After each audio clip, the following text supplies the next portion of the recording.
BLM, Kerala, Tamil Nadu, Pondicherry. തലസ്ഥാനം ഇനി അറിവിന്റെയും സംവാദങ്ങളുടെയും 7 ദിനങ്ങൾ. 4ാമത് കേരള നിയമസഭാ അന്താരാഷ്ട്ര പുസ്തകോത്സവം ജനുവരി 7 മുതൽ 13 വരെ നടക്കും. പുസ്തകോത്സവം മുഖ്യമന്ത്രി പിണറായി വിജയൻ ഉദ്ഘാടനം ചെയ്യും.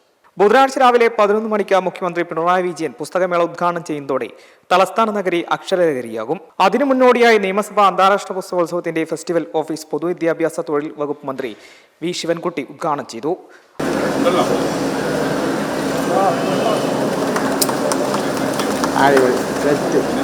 ഐക്യകേരളം രൂപീകരണത്തിന് ശേഷം ഈ പുസ്തകോത്സവം കേരളത്തിന്റെ സാംസ്കാരിക മണ്ഡലത്തിൽ ചരിത്രം സൃഷ്ടിക്കുമെന്ന് മന്ത്രി പറഞ്ഞു. 4ാമത് എഡിഷൻ പുസ്തകോത്സവമാണ് ഇവിടെ സംഘടിപ്പിക്കുന്നത്.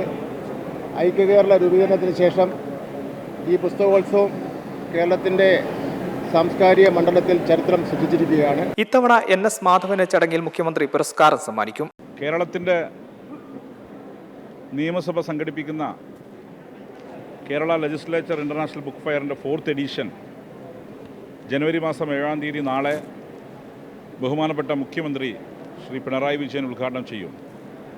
ഉദ്ഘാടന ചടങ്ങിൽ ബഹുമാനപ്പെട്ട മന്ത്രിമാർ, ആ ചടങ്ങിൽ വെച്ച് തന്നെ ബഹുമാനപ്പെട്ട മന്ത്രിമാർ, പ്രതിപക്ഷ നേതാവ്, പ്രതിപക്ഷ ഉപനേതാവ്, കേരളത്തിൻ്റെ പ്രിയപ്പെട്ട സാഹിത്യകാരൻ T. പത്മനാഭൻ, ഒപ്പം കോമൺവെൽത്ത് പാർലമെൻറ്റ് അസോസിയേഷൻ്റെ പ്രസിഡന്റ് ഡോക്ടർ ക്രിസ്റ്റഫർ കലീലിയോ, അദ്ദേഹം സാംബിയക്കാരൻ, അദ്ദേഹം ഉൾപ്പെടെ എത്തിയിട്ടുണ്ട്. NS മാധവനാണ് ഇത്തവണ പുരസ്കാരം. NS മാധവനുള്ള പുരസ്കാരവും ഈ ചടങ്ങിൽ വെച്ച് കൊടുക്കും. ഇത്തവണയും വായനക്കാരെ കാത്തിരിക്കുന്ന വിപുലമായ സജ്ജീകരണങ്ങളാണ്. ആശയ സംവാദങ്ങൾക്ക് പുറമെ കൗതുകമുണർത്തുന്ന ഒട്ടനവധി പരിപാടികളാണ് ഇവിടെ കാത്തിരിക്കുന്നത്. കൂടാതെ വിസ്മയങ്ങൾ ഒളിപ്പിച്ച മാജിക് ഷോകളും പപ്പറ്റ് ഷോകളും കുട്ടികൾക്ക് പുത്തൻ അനുഭവം സമ്മാനിപ്പിക്കും. M5 news, Thiruvananthapuram. മെമ്പർമാരുടെ നിക്ഷേപങ്ങൾക്ക് ഉയർന്ന ലാഭവിഹിതം നൽകുന്ന കേന്ദ്ര സർക്കാർ സഹകരണ registered society Bharat Lajna multi state housing cooperative society limited.